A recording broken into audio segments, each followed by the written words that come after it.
కర్కాటకం వారికి గనక చూసుకున్నట్లయితే మీకు 12వ స్థానంలో గురువు, 2వ స్థానంలో కేతు ఉన్నాడు. రాశిలో చంద్రుడితో ఈ నెల మీకు ప్రారంభం అవుతుంది. అలాగే అష్టమ స్థానంలో రాహువు, కుజుడు, వక్రించిన బుధుడు ఉంటున్నాడు ఈ మార్చి మాసం మొత్తము కూడా. అలాగే భాగ్యస్థానంలో శనితో పాటు శుక్రుడు కూడా ఈ మాసంలో ఉంటున్నాడు. దాంతోపాటు 15వ తేదీ రవి వచ్చి చేరుతున్నాడు అక్కడికి. 15వ తేదీ వరకేమో అష్టమంలో ఉంటాడు రవి. 15వ తేదీ తర్వాత నుంచి మనకి భాగ్యంలోకి వస్తాడు. అయితే ఈ యొక్క గ్రహస్థితిని అనుసరించి మీకు ఎటువంటి ఫలితాలు జరగనున్నాయి, ఏ దేవత ఆరాధన చేయాలి, మీరు ఎటువంటి విషయాల పట్ల చాలా జాగ్రత్తగా ఉండాలనేటువంటి అంశాలు చెప్తుంది నేనైనప్పటికీ చెప్పేస్తుంది సాక్షాత్ లలిత అమ్మవారిగా భావిస్తూ ఆ యొక్క అమ్మవారి యొక్క అనుగ్రహం కూడా మీకు పరిపూర్ణంగా కలగాలని మనస్ఫూర్తిగా కోరుకుంటూ, ప్రధానంగా ఇక్కడ మీకు ఎప్పుడైతే రాశిలో చంద్రుడితో ప్రారంభం అవుతుందో కాస్త మొదటి రోజు అంటే ఈ మార్చి మాసంలో 1-2 రోజులు కాస్త ప్రయాణాలు ఎక్కువగా ఉంటాయి, కొంచెం ఎమోషన్ కూడా గురవుతూ ఉంటారు. కాకపోతే మీరు మనీ మ్యాటర్స్ విషయంలో కాస్త ఆదివారం, మంగళవారం కాస్త చూసుకొని ఫ్యామిలీ విషయాల్లో కావచ్చు, మనీ మ్యాటర్స్ విషయంలో కొంచెం జాగ్రత్త పడుతూ ఉండాలి. మరియు అదేవిధంగా కాస్త ఈ కర్కాటకం వారికి బంధువర్గం వారి నుంచి ఏదైనా సంబంధాలు వచ్చే ఛాన్సెస్ ఎక్కువగా కనబడుతున్నాయి. బంధువర్గం వారు లేకపోతే విదేశాల్లో నివసిస్తున్న బంధువుల మూలంగా ఏదైనా వివాహ సంబంధాలు కుదరడము, లేదా ఫ్రెండ్స్ ఎవరికైనా చెప్పడం, లేదా బ్రోకర్స్ వల్ల మీకు ఏదైనా వివాహ సంబంధాలు కుదరడం అనేటువంటిది చూపిస్తుంది. ఉన్నత విద్యల కోసం విదేశాలకు వెళ్ళాలని, లేకపోతే విదేశాల్లో జీవిత భాగస్వామి ఉంటే తనని కలుసుకోవాలని చేసే ప్రయత్నం ఫలిస్తుంది చెప్పాలంటే. కాకపోతే ఇక్కడ సప్తమాధిపతి శని రవి ద్వారా కంబస్ట్ అవుతున్నాడు కాబట్టి మీరు ఏదైనా సంబంధం మాట్లాడుకోవాలి అనుకుంటే మార్చి మాసంలో 15వ తేదీ లోపలే చేసుకోండి. అలాగే కాస్త తండ్రి గారి ఆరోగ్య విషయంలో, తండ్రికి ఏదైనా నర్వ్ రిలేటెడ్ ఇష్యూస్ ఉన్నట్లయితే ఆ యొక్క విషయాల్లో కాస్త జాగ్రత్తగా ఉండండి. మరియు కాస్త కొంత విదేశాల్లో ఉండే ఫ్రెండ్స్ మూలంగా, విదేశాల్లో ఉండేటువంటి ప్రేమించిన వారి మూలంగా కొంత స్ట్రెస్ అనేది పడతారు. మరియు మీ యొక్క సంతానానికి ఆకస్మికంగా విదేశాలకి సడన్గా ఏదైనా ఆపర్చునిటీ రావడం, అలా వెళ్ళడం అనేటువంటి చాలా బలంగా చూపిస్తుంది. మీరు కూడా కాస్త నిర్ణయాలు కొన్నిసార్లు ఎలా ఉంటాయంటే, ఈ పంచమాధిపతి అంటే నిర్ణయాలకు కారకుడు రాహుతో కలిసి ఉన్నందుకు పంచమాధిపతి దశమాధిపతి కూడా అవుతున్నాడు కాబట్టి విదేశాల్లో ఉండే వారికి సడన్ గా చేంజ్ అవ్వడం, లేదా ఇక్కడ ఉండే వారికి సడన్ గా విదేశాలకు వెళ్ళడం, అంటే ఆల్ ఆఫ్ సడన్ గా కొన్ని నిర్ణయాలు తీసుకోవడం, చేంజెస్ అనేవి జరగనున్నాయి. బికాజ్ ఆఫ్ 9వ స్థానంలో కూడా గురువు శని ఉన్నాడు కాబట్టి. ఇక మీరు నిత్యము చేయవలసిన దేవతారాధన దుర్గాదేవిని మరియు సుబ్రహ్మణ్యేశ్వర స్వామిని ఆరాధించండి. నవగ్రహాల్లో కుజ రాహు గ్రహాల దగ్గర దీపారాధన చేయండి, మీకు అన్ని విధాలా బాగుంటుంది. మనకి ఈ మార్చి మాస ఫలితాలతో పాటు మనకేంటంటే ఈ ఫిబ్రవరి 13 నుంచే ఒక 40 రోజుల పాటు 17 నుంచి 40 రోజుల పాటు ప్రక్రియ చేసుకోవాలి. ఎందుకంటే గ్రహణం పడుతూ పంచగ్రహ కూటమి ఫిబ్రవరి 17వ తేదీ నుంచి ప్రారంభం అవుతుంది కాబట్టి, అంటే ఆల్మోస్ట్ ఇది మార్చ్ ఎండింగ్ వరకు మీరు ఈ పరిహారం చేసుకోవాలి. దీనివల్ల ఏమిటి కలుగుతాయి ఏమిటి అనేది చెప్తాను నేను మీకు. మొట్టమొదటిగా మనం ఇంకొక విషయం ఏంటంటే 17, 18, 19 తేదీలు కామాఖ్య శక్తిపీఠంలో గణపతి లలిత హోమము, నవగ్రహ హోమము, చండీ హోమాలు జరుగుతున్నాయి. మీరు ఎవరైనా పార్టిసిపేట్ చేయాలనుకునేవారు పార్టిసిపేట్ చేయొచ్చు, రైట్. అయితే ఈ 40 రోజులు చేసేటువంటి ప్రక్రియ గురించి నేను మీకు వివరిస్తాను. ఏమిటది అంటే, ఈ 40 రోజుల పాటు అంటే పంచగ్రహ కూటమి ఎప్పుడైతే 17వ తేదీ ఏర్పడుతుందో అక్కడి నుంచి ఒక 40 days ఆఫ్ టైము పర్టికులర్గా మీరు ఒక దీక్షలాగా తీసుకొని కనుక చేసినట్లయితే మీ యొక్క జీవితంలో ఏదైతే ఇబ్బందులు ఉన్నాయో ఆ ఇబ్బందులు ఖచ్చితంగా నెరవేరుతాయి, అంటే క్లియర్ అయిపోతాయి చెప్పాలంటే. మీరు అనుకున్న సంకల్పం నెరవేరుతుంది, మీ యొక్క ఇబ్బందులన్నీ కూడా క్లియర్ అయిపోవడం జరుగుతూ ఉంటుంది. అయితే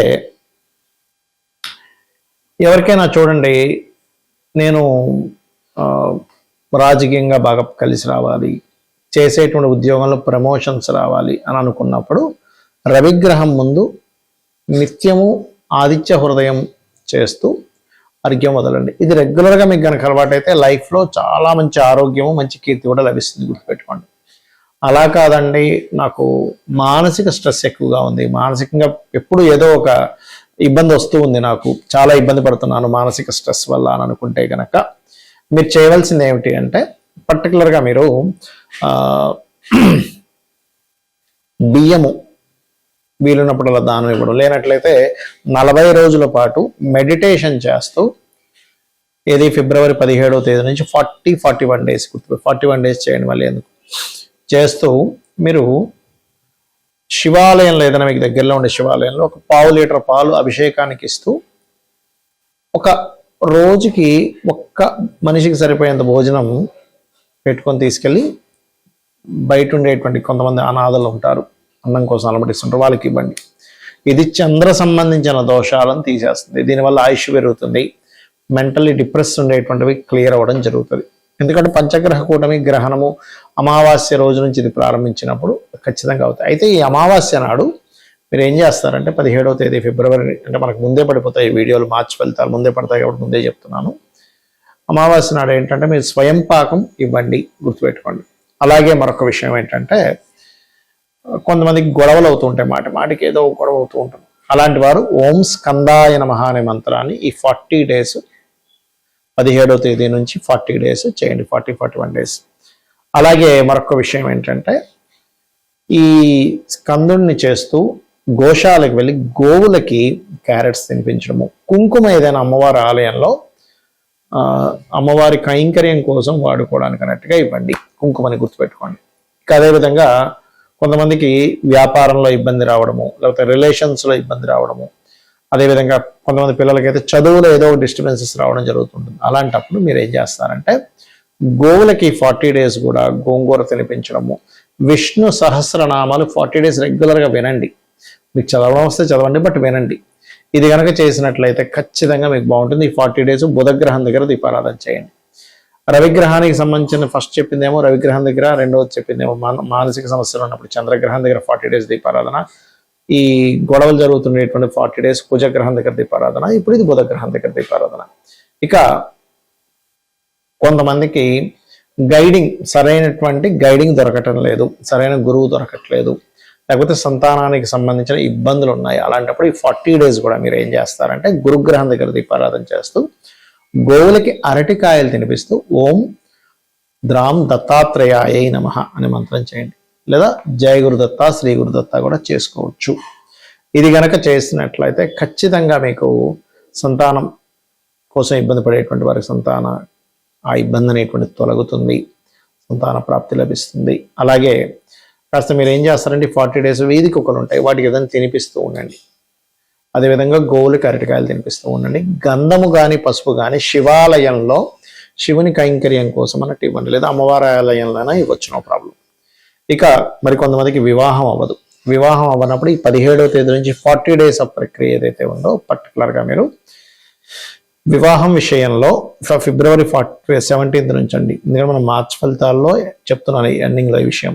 ఫిబ్రవరి 17 నుంచి 41 డేస్ మీరు ఏం చేస్తారంటే ఓం కామేశబద్ధ మాంగళ్య సూత్ర శోభిత కందరాయ నమః అనే మంత్రం చేస్తూ మీరు ఎక్కడైనా ఆలయంలో మనకి జరుగుతూ ఉంటాయి కళ్యాణం, శివుడిది కావచ్చు, రాముడిది కావచ్చు, ఏదైనా ఆ కళ్యాణానికి పార్టిసిపేట్ చేయండి, గుర్తుపెట్టుకోండి.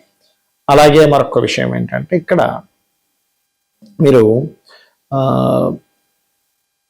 ఈ శుక్ర సంబంధించిన దోషం పోవడం తీపి చపాతీలు అంటారు, ఆ తీపి చపాతీలను గోవులకు తినిపించండి.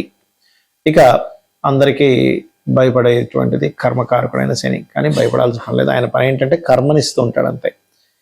అయితే ఎవరికైనా ఏళ్ళనాటి శని నడుస్తుంది, లేకపోతే శని మహాదశ నడుస్తుంది, సాటర్న్ వల్ల ఇబ్బంది పడుతున్నాం, అనారోగ్య బాధలు, ముఖ్యంగా అనారోగ్య బాధలు ఉండేటువంటి వారి 40 రోజులు గోవుకి బెల్లం తినిపించి ఓం అనాకలిత సాదృశ్య చుబుక శ్రీ విరాజితాయ నమః అని చెప్పి చేసుకున్నట్లయితే శని యొక్క ప్రభావం మీకు కొంతవరకు వెసులుబాటు కలిగిస్తుంది. మరియు దీంతో పాటు మీరు